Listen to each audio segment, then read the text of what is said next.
संविधान च्यात्न पूर्व प्रधानमन्त्री केपी शर्मा ओली ढुकेर बसिरहेको नेता मेटमणि चौधरीको गम्भीर आरोप। विदेशमा पूर्व राष्ट्रपति, प्रधानमन्त्री र मन्त्री भ्रष्टाचारपछि सर्वस्व सहित जेल जाने गरेका छन्, तर नेपालमा त्यस्तो नभएको भन्दै ज्ञानेन्द्र शाहीको अभिव्यक्ति। भ्रष्टाचारका ठूला फाइल दराजमा धुलो लागिसके कहिले खोलिन्छन् भन्दै राप्रपाका सांसद ज्ञानेन्द्र बहादुर शाहीको अभिव्यक्ति। गृहमन्त्रीलाई प्रश्न, अपराधीलाई खोज्न प्रेस विज्ञप्ति निकाल्ने चलन कहाँबाट आयो भन्दै नेपाली काङ्ग्रेसका नेताहरू आक्रोशित। गृहमन्त्री रवि लामिछानेको पासपोर्ट छानबिनको विषय सांसदलाई जानकारी गराउन रुलिङ गर्न आग्रह। उपसभामुख पदको शोभा बढ्न इन्दिरा राणा मगर निर्वाचित हुनुपर्ने राष्ट्रिय स्वतन्त्र पार्टीकी नेत्री शोभिता गौतमको अभिव्यक्ति। केपी शर्मा ओलीप्रति नेता मेटमणि चौधरीको कट्याक्ष, मेरो सेवा र सुविधा काटेर कोचिङ क्लास दिइयोस्। जनार्दन शर्मालाई पार्टी चलैमान बनाउन प्रधानमन्त्री प्रचण्डको निर्देशन। डाक्टर बाबुराम भट्टराईसँग अब छिट्टै एकता हुँदै स्वास्थ्य क्षेत्रमा सरकारले नयाँ सुरुवात गर्दैछ भन्दै प्रधानमन्त्री प्रचण्डको अभिव्यक्ति। सबै फरार व्यक्तिलाई समात्ने गृहमन्त्री रवि लामिछानेको बाचा। पार्टी एकताको अन्तिम गृह कार्यमा प्रधानमन्त्री प्रचण्ड र डाक्टर बाबुराम भट्टराई के हुँदैछ त्यसबारे सम्पूर्ण जानकारी। महानगरको कार्यशैलीप्रति प्रश्न उठ्न थालेपछि असंयमित बन्दै मेयर बालेन्द्र शाह। बलात्कार आरोपमा एक प्रहरी नै पक्राउ, माइत हिँडेकी महिलालाई बलात्कार गरेको आरोप। घण्टीमा भोट माग्ने नेता तथा कार्यकर्तालाई कारबाही गर्ने नेता माधव कुमार नेपालको चेतावनी। र प्रधानमन्त्री प्रचण्डलाई सिक्किम राउतको भोलिसम्मको अल्टिमेटम। कम्बोडियामा ज्यान गुमाएका निराकरको आज कन्कैमाईमा अन्त्येष्टि गरिँदै। सत्तारूढ दल गठबन्धनमा राष्ट्रपतिको विषय लिएर मचियो निकै ठुलो हङ्गामा। गृहमन्त्री रवि लामिछानेलाई स्टन्ट गर्न लागेको भन्दै चर्को आलोचना। अब हेर्नुहोस् पुरा समाचार। दर्शक महानुभावहरू नमस्कार। नेपाली न्युज टिभीको न्युज बुलेटिन खबरमा यहाँहरूलाई हार्दिक स्वागत छ। सदाझै आज पनि तपाईँहरूमाझ देश तथा विदेशका महत्त्वपूर्ण समाचार अपडेटका साथ उपस्थित भइसकेका छौँ। दर्शक महानुभावहरू, तपाईँहरूले हामीलाई कहाँदेखि हेर्दै हुनुहुन्छ नेपाल भए जिल्ला र ठाउँको नाम लेख्नुहोला। यदि विदेशमा हुनुहुन्छ भने आफू रहेको देशको नाम पनि लेख्न नभुल्नुहोला। र हाम्रो च्यानल नेपाली न्युज टिभीलाई अहिलेसम्म पनि सब्सक्राइब गर्नुभएको छैन भने सब्सक्राइब गर्नुहोला, साथै सँगै रहेको बेल आइकनलाई दबाउन पनि नभुल्नुहोला। आउनुहोस् दर्शक महानुभावहरू, आजको मुख्य समाचारहरूबाट सुरु गरौँ। दर्शकबिन राप्रपाका सांसद ज्ञानेन्द्र बहादुर शाहीले भ्रष्टाचारले मुलुकको भविष्य नै बर्बाद भएको भन्दै प्रभावकारी रूपमा छानबिनको व्यवस्था गर्न माग गरेका छन्। उपसभामुख चयनबारे प्रतिनिधि सभाको बैठकको छलफलमा भाग लिँदै ज्ञानेन्द्र बहादुर शाहीले भने अन्य देशमा जस्तै नेपालमा पनि बहालवाला र पूर्व प्रमुख मन्त्री तथा प्रधानमन्त्रीहरूलाई जेल हाल्ने सम्मानको व्यवस्था गर्न माग गरेका छन्। आज पनि भ्रष्टाचारको फाइल अख्तियारको दराजमा थन्किएका छन्। भ्रष्टाचारीलाई कारबाही भएको कहीँ सुनिँदैन। हरेक दिन समाचारमा भ्रष्टाचारका विषय आउँछन्, भ्रष्टाचारका कुरा सुनिन्छन्, छापिन्छन्, तर साना माछा मात्रै जालमा पर्ने, ठुला ठुला माछा फुत्किने कहिलेसम्म भन्दै ज्ञानेन्द्र शाहीले सदनमै प्रश्न उठाएका छन्। ज्ञानेन्द्र बहादुर शाहीले प्रश्न उठाउँदै भने सिङ्गो मुलुकको भविष्य भ्रष्टाचारले गर्दा बर्बाद भएको बताएका हुन्। विदेशमा पूर्व राष्ट्रपति, सरकार प्रमुख, प्रधानमन्त्री, मन्त्री र उच्च पदस्थलाई भ्रष्टाचारमा सर्वस्व सहित गरी जेल हालिन्छ। नेपालमा पनि भ्रष्टाचारका सवालमा यस्तै होस् भन्दै ज्ञानेन्द्र बहादुर शाहीले माग गरेका छन्। विदेशमा पूर्व राष्ट्रपति, मन्त्री, प्रधानमन्त्री भ्रष्टाचार पछि सर्वस्व सहित जेल जान्छ, नेपालमा पनि त्यस्तै हुन पर्ने ज्ञानेन्द्र बहादुर शाहीले अभिव्यक्ति दिएका छन्। दर्शकबिन यसैबीच यता नेकपा एकीकृत समाजवादीका सांसद मेटमणि चौधरीले संविधान च्यात्न पूर्व प्रधानमन्त्री केपी शर्मा ओली ढुकेर बसेको बताएका छन्। प्रतिनिधि सभामा बोल्दै सांसद मेटमणि चौधरीले प्रतिनिधि सभा तथा संसद च्यात्न र मास्न खोज्नेहरूको उपस्थिति जबरजस्ती बलियो बनेको बताएका छन्। मेटमणि चौधरीले उपसभामुखमा काङ्ग्रेसका मुक्ता कुमारी यादवलाई मत माग्दै भने संविधानलाई नष्ट गर्न भनेर पूर्व प्रधानमन्त्री ढुकेर बसिरहनु भएको छ भन्दै केपी शर्मा ओलीतर्फ सङ्केत गरेका छन्। त्यस्ता व्यक्तिहरूको उपस्थिति संसदमा महत्त्वपूर्ण भयो भने फेरि संविधान च्यात्ने काम हुन सक्छ, संविधान धुजा हुन सक्छ। उनले भने संविधानको रक्षाबारे कोचिङको आवश्यकता रहेको बताउँदै प्रतिनिधि सभामा कोचिङ क्लासको लागि बजेटको व्यवस्था नभएको भए आफूले प्राप्त गर्ने सेवा सुविधाबाट काटकुट गरेर संविधान मिच्नेलाई कक्षा मा राखेर पढाउन समेत आग्रह उनले गरेका छन्। चौधरीले भने आज पनि बाघले मान्छेको शिकार गर्न झम्टिए झैँ बकुल्लोको माछा बिरालोको दुध ढुके चाहिँ अहिले पनि नेपालको संवैधानिक व्यवस्थामाथि च्यात्न ध्वस्त गर्न नेपालका पूर्व प्रधानमन्त्री नाम सबैलाई थाहै छ उहाँले ढुकेर बसिरहनु भएको भन्दै केपी शर्मा ओलीलाई उनले गम्भीर आरोप घुमौरो पारामा लगाएका छन्। दर्शकबिन यसैबीच यता नेकपा एमालेका सांसदलाई पक्राउ नगरेको भन्दै गृहमन्त्री रवि लामिछानेमाथि यति बेला चर्को आलोचना भएको छ र प्रश्नका सङ्गारहरू खडा भइरहेका छन्। यसैबीच आज नेपाली काङ्ग्रेसका सांसद रामहरि खतिवडाले उपप्रधानमन्त्री तथा गृहमन्त्री रवि लामिछानेले हत्या आरोपी नेकपा एमाले सांसद लक्ष्मी कोइली महतोलाई पक्राउ गर्न नसकेको भन्दै आपत्ति जनाएका छन्। गृहमन्त्री रवि लामिछानेले सांसदमा आफूसँगै उपस्थित नेकपा एमाले सांसद महतोलाई पक्राउ गर्नुको साटो गृहमन्त्री रवि लामिछानेले प्रेस विज्ञप्ति निकाल्न लगाएर केटाकेटीपन प्रदर्शन गरेको भन्दै उनले आक्रोश व्यक्त गरेका छन्। शनिबार प्रतिनिधि सभा बैठकको सुरुमै बोल्दै उनले अपराधीलाई पक्राउ गर्नुको साटो प्रेस विज्ञप्ति निकाल्दै जाने हो भने यसले मुलुकलाई कुन अवस्थामा पुर्याउने हो भन्ने पनि प्रश्न गरेका छन्। के गृहमन्त्री रवि लामिछानेलाई प्रहरीले टेर्न छोडेको हो भन्दै सांसद खतिवडाले तत्काल त्यसको जवाब समेत माग गरेका छन्। सांसद खतिवडाले गृहमन्त्री रवि लामिछानेको पासपोर्ट छानबिनको विषय पनि सांसदलाई जानकारी गराउन रुलिङ गर्न आग्रह गरेका छन्। उनले गृहमन्त्री रवि लामिछानेलाई सस्तो लोकप्रियताका लागि जनतालाई ढाँट्ने छल्ने काम नगर्न समेत चेतावनी दिएका छन्। दर्शकबिन यसैबीच यता नेकपा एकीकृत समाजवादीका अध्यक्ष माधव कुमार नेपालले गएको निर्वाचनमा अर्कै पार्टीका लागि भोट माग्ने नेता तथा कार्यकर्तालाई कारबाही गर्ने चेतावनी दिएका छन्। शनिबार पार्टीको रौतहट काठमाडौँ सम्पर्क मञ्चले काठमाडौँमा गरेको सम्मान कार्यक्रममा उनले रौतहटमा केही नेता कार्यकर्ताले समानुपातिकतर्फ घन्टीमा मत मागेको खुलेको बताएका छन्। त्यस्तो कार्यमा संलग्न नेता तथा कार्यकर्तालाई कारबाही गर्ने माधव कुमार नेपालले चेतावनी दिएका छन्। उनले घन्टीको प्रचार गर्नेले कारण सहित अहिले नै पार्टीमा इमान्दारिताका साथ जानकारी गराउन आग्रह समेत गरेका छन्। माधव कुमार नेपालले वर्तमान राजनैतिक सन्दर्भमा आफ्नो पार्टीको बेग्लै भूमिका रहेको समेत उनको भनाइरहेको छ। नेपालको राजनीतिक साथै आर्थिक सामाजिक सांस्कृतिक क्षेत्रको रूपान्तरण र परिवर्तन आवश्यक भएको उनले उल्लेख गर्दै यस्तो चेतावनी दिएका हुन्। दर्शकबिन यसैबीच यता राष्ट्रिय स्वतन्त्र पार्टी रासोपाकी सांसद शोभिता गौतमले आफ्नो पार्टीकी सांसद इन्दिरा राणा मगरलाई उपसभामुखमा प्रस्ताव गरेकी छिन्। शनिबार प्रतिनिधि सभा बैठकमा बोल्दै उनले सांसद राणा उपसभामुख बन्दा उक्त पदको गरिमा बढ्ने बताएकी छिन्।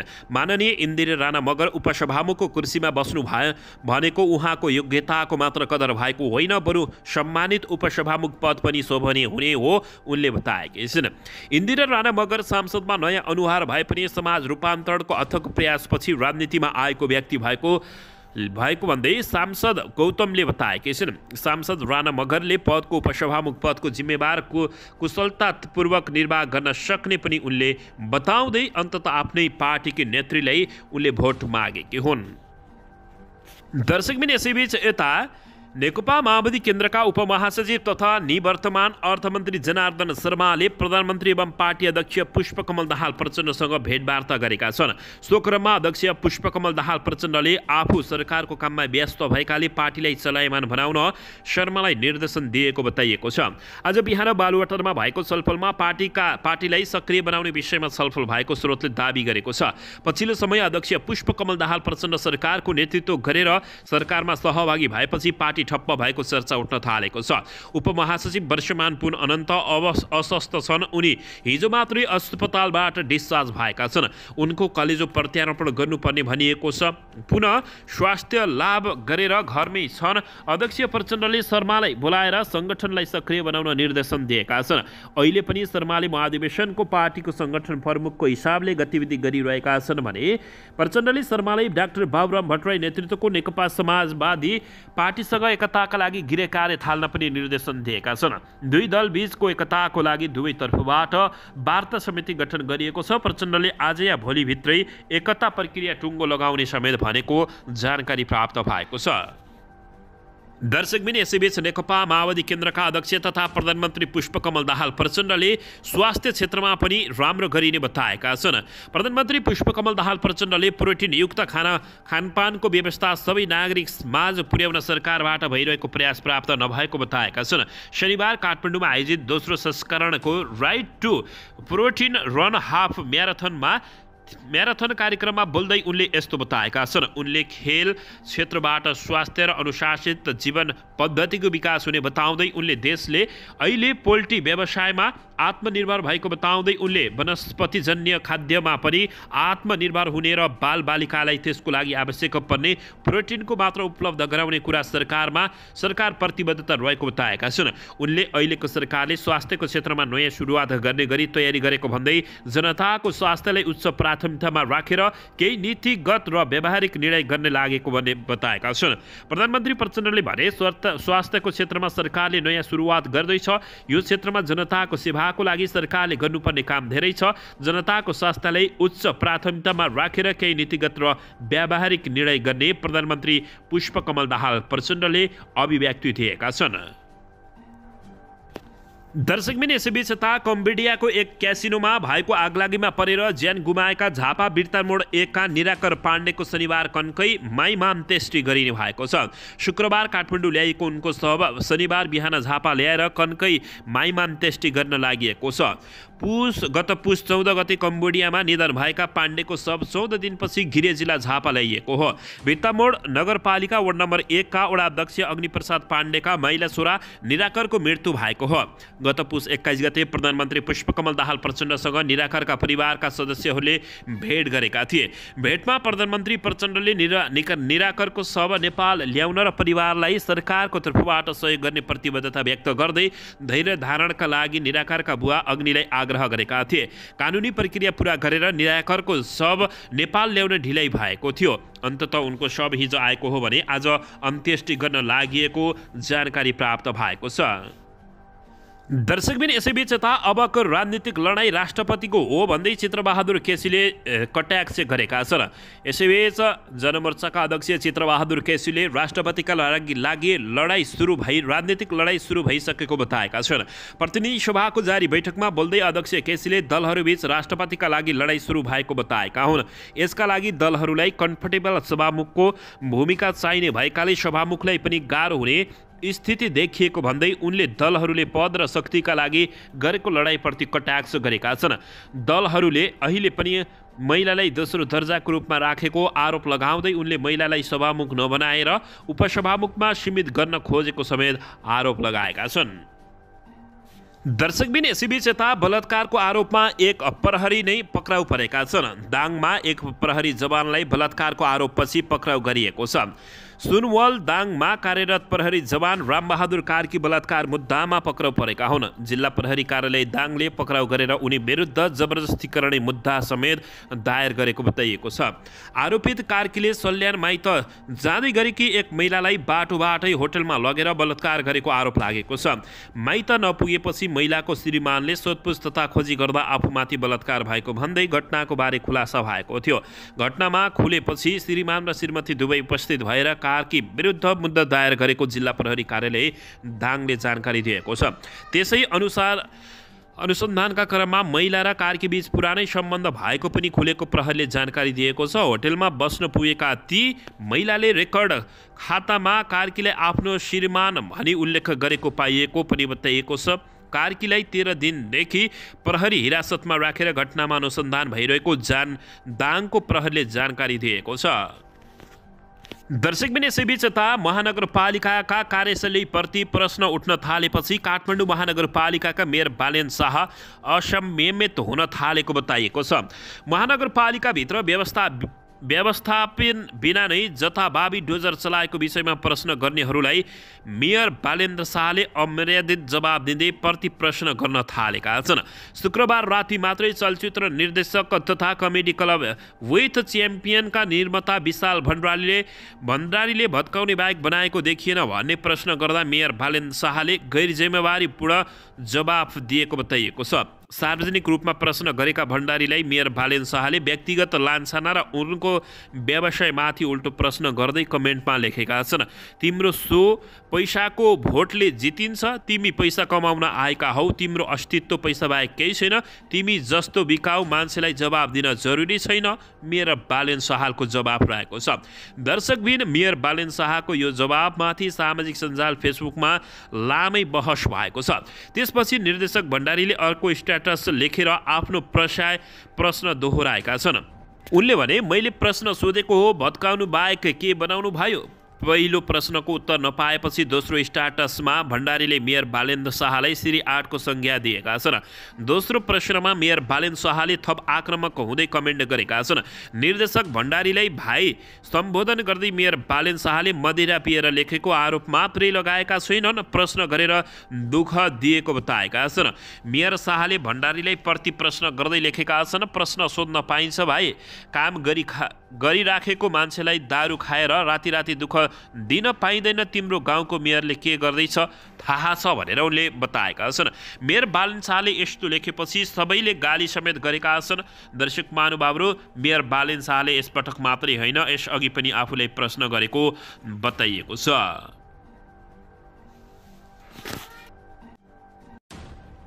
दर्शकबिन, यसैबीच यता हेटौडा उपमहानगरपालिका वडा नम्बर 4 की 24 वर्षीय सुस्मिता केसीको हत्या गरिएको भएको करिब 2.5 वर्षपछि हत्यामा संलग्न 4 जनालाई जिल्ला अदालत मकवानपुरले जन्म कैदको फैसला सुनाएको छ। अदालतले शुक्रबार सुस्मिताका ससुरा प्रकाश थापा, जेठीनन्द दुर्गा थापा, ज्वाइँ अडुर कार्की र कान्छीनन्द सीता थापालाई हत्याको कसुरदार ठहर गरी जन्म कैद अर्थात् जनही 25 वर्षको कैद हुने फैसला गरेको छ।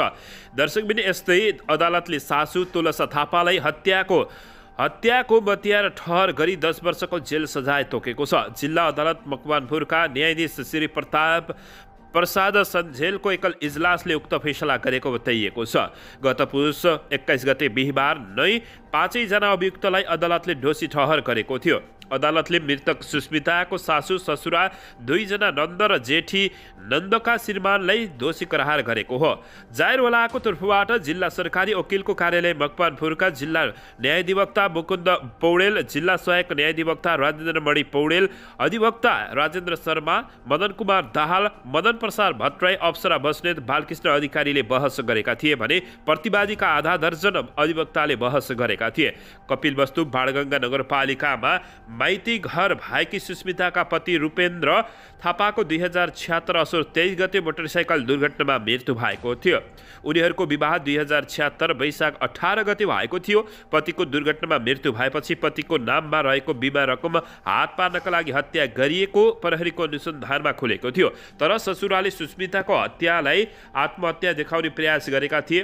मृतक सुस्मिताको बाबुका कृष्ण बहादुर केसीले 2077 असार 29 मा 5 जना विरुद्ध मुद्दा दर्ता भएको थियो। दर्शकबिन, यसैबीच यता सांस्कृतिक पर्यटन तथा नागरिक उड्डयन मन्त्री सुदन किरातीले नेपाललाई थप हवाई प्रवेश रुट मार्ग उपलब्ध गराउन भारतसँग अनुरोध गरेका छन्। सिंहदरबार स्थित आफ्नै कार्यकक्षमा हिज नेपालका लागि भारतीय राजदूत नवीन श्रीवास्तवले गरेको भेटवार्ताका क्रममा मन्त्री किरातीले सिमरामा रहेको नेपालको एकमात्र हवाई मार्गको अधिक चाप बढेको भन्दै थप हवाई प्रवेश मार्गका लागि अनुरोध गरेको उनको निजी सचिवालयले जानकारी दिए। जवाबमा राजदूत श्रीवास्तवले नेपाली जनता र नेपालको हितमा भारत सधैँ सकारात्मक रहेको प्रतिक्रिया दिएका थिए। नेपालमा अहिले अन्तर्राष्ट्रिय उडानका विमान सिमरा बिन्दुबाट मात्र नेपाल प्रवेश गर्न पाउँछन्। नेपालले लामो समयदेखि भैरवा, नेपालगञ्ज र महेन्द्रनगरबाट विमान प्रवेश गर्न सक्ने गरी रुट माग गर्दै आएको छ। तर भारतले भने यसको व्यवस्था गर्दै आएको छ र नेपालको विकासको देखि नसक्ने भारतले यति बेला अब फेरि आश्वासन दिन थालेको छ। दर्शकबिन, यसैबीच यता नेकपा एमालेका अध्यक्ष तथा पूर्व प्रधानमन्त्री केपी शर्मा ओली शुक्रबार एक साङ्गीतिक साँझमा सहभागी भएका छन्।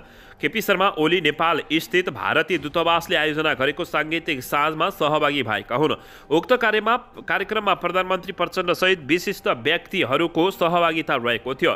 भारत स्वतन्त्र भएको 75औं वार्षिक उत्सवको सन्दर्भमा हिजोका दिन अमृत महोत्सव अन्तर्गत आज राजधानीमा साङ्गीतिक कार्यक्रम गरिएको हो। केपी शर्मा ओलीको सचिवालयले सार्वजनिक गरेका तस्बिरहरूमा यस्तो बताइएको छ। दर्शकबिन यसैबीच यता निकै डरलाग्दो खबर प्राप्त भएको छ। 18 महिनाको बच्चालाई काठमाडौँको मेडिसिटी अस्पतालले म्याद गुज्रिएको खोप लगाइदिएको छ। यसैबीच 18 महिने छोरालाई भ्यागुते रोग, हेपाटाइटिस बी लगायतका रोगबाट बचाउने खोप लगाउन एक मागमा ललितपुर स्थित मेडिसिटी अस्पताल पुगे। भक्तपुर लोकन्थलीका सौरभ भट्टराई भने बच्चालाई खोप लगाएर साँझ घर फर्किएपछि उनीहरूले खोप कार्ड हेरे। खोप कार्ड हेरेपछि सौरभ अचम्मित भएका हुन्। दर्शकबिन खोप कार्डमा टाँसिएको खोपको विवरणमा नोभेम्बर 20, 2022 मई खोपको म्याद सकिएको लेखिएको छ। 6,500 रुपियाँको उक्त खोप खरिद गरेको बिलमा भने म्याद समाप्त हुने मिति सन् 2024 लेखिएको बताइएको छ। खोप राखिएको भाँडोबाट उब्काएर खोप कार्ड टाँसिएको स्टिकरमा भने खोपको म्याद समाप्त हुने मिति नोभेम्बर 2022 लेखिएको बताइएको छ। खोप कार्डमा टाँस्ने स्टिकर खोप राखिएको भाँडोबाटै उब्काएर टाँस्छन्। सौरभले भने बिलमा 2024 फार्मेसीले लेखेको हो भनेर बताएका छन्। म्याद गुज्रिएको खोप किन लगाएको भन्दै अस्पताल पुगेका सौरभलाई अस्पताल प्रशासनले मानवीय त्रुटि भन्दै आलटाल गर्न खोज्यो। हामी अस्पताल पनि गएका थियौँ, सौरभले भनेका छन्। यो सामान्य मानवीय त्रुटि हो, यसमा केही समस्या हुँदैन भनेर जवाब फर्काएको उनले बताएका छन्। आफ्नो 18 महिने छोरालाई म्याद गुज्रेको खोप लगाइएको बारे सौरभले नेपाल मेडिकल काउन्सिललाई पनि जानकारी गराएको समेत बताएका छन्। यद्यपि यति बेला यो कुरा जताततै छरिएको छ। अब नेपालमा के कस्तो कारबाही हुन्छ त्यो भने हेर्न बाँकी रहेको छ। दर्शकबिन यसैबीच यता काठमाडौँका मेयर बालेन्द्र शाहप्रति वडा अध्यक्षहरू खनिएका छन् र आक्रोश भएका छन्। घर भत्काउने र फुटपाथ हटाउने बाहेक केही काम गर्न पर्दैन भन्दै प्रश्न सोधेका छन्। दर्शकबिन यसैबीच 28 गते महानगरका मेयर बालेन्द्र शाह बालेनको अध्यक्षतामा बसेको बैठकमा विभिन्न प्रस्तावमाथि छलफल भएको थियो। बैठकमा कार्यपालिकाका 11 जना कार्यपालिकाका सदस्यले एजेन्डामाथि सुझाव दिँदा बालेनलाई फरक सन्देशको अनुभूति पक्कै भएको थियो। वडा नम्बर 10 का वडा अध्यक्ष रामकुमार केसीले घर भत्काउने र फुटपाथ हटाउने बाहेक नयाँ अनुभूति केही पनि नभएको सुनाएका थिए। फुटपाथ हटाउने र घर भत्काउने बाहेक नयाँ काम भएन, सबै काम गर्न आएकाले मेयर उपमेयरलाई सधैँ हाम्रो सपोर्ट हुन्छ। जनताले व्यवस्थित काठमाडौँको परिकल्पना गरिरहेका छन्, गफ र भाषण गर्ने होइन, काम गर्ने हो उनले भनेका थिए। अधिकांश कार्यपालिकाका सदस्यहरूमा नेतृत्वको बहस चल्दा कमजोर प्रस्तावहरू पेश हुने गरेको निष्कर्ष निकालिएको थियो। नियम रणनीति र दीर्घकालीन सोच बनाएर अगाडि बढे मात्रै महानगरपालिकाले सफल नेतृत्व पाएको अनुभूति हुने तर्क वडा अध्यक्षहरूले गरेका थिए। बैठकमा वडा अध्यक्ष 30 का वडा अध्यक्ष दलबहादुर कार्की अलिक खर सुनिएका थिए। वडा अध्यक्ष कार्कीले बालेनलाई भने, तपाईँ 1 लाख भोट लिएर आउने मेयर साहेब सिडिओ साहेबको अन्डरमा काम गर्ने मेयरभन्दा माथि कोही प्रतिनिधि छ? जनताको लोकप्रिय मेयरले सिडिओको आदेश मान्नुपर्ने अवस्था यो पनि महानगरपालिका हो। काठमाडौँमा अहिलेसम्म महानगर घोषणा गर्ने पूर्वाधार तय भएको छैन, गहन रूपमा प्रस्ताव आएका छैनन् उनले भनेका छन्। सम्बन्धित वडा अध्यक्षहरूलाई जानकारी नै नदिने र गहन रूपमा छलफल नै नगरी नेतृत्व अगाडि बढेको वडा अध्यक्षहरूको गुनासो रहेको छ। अहिले युवा मेयर आउँदा जनताले परिवर्तनको आशा गरे।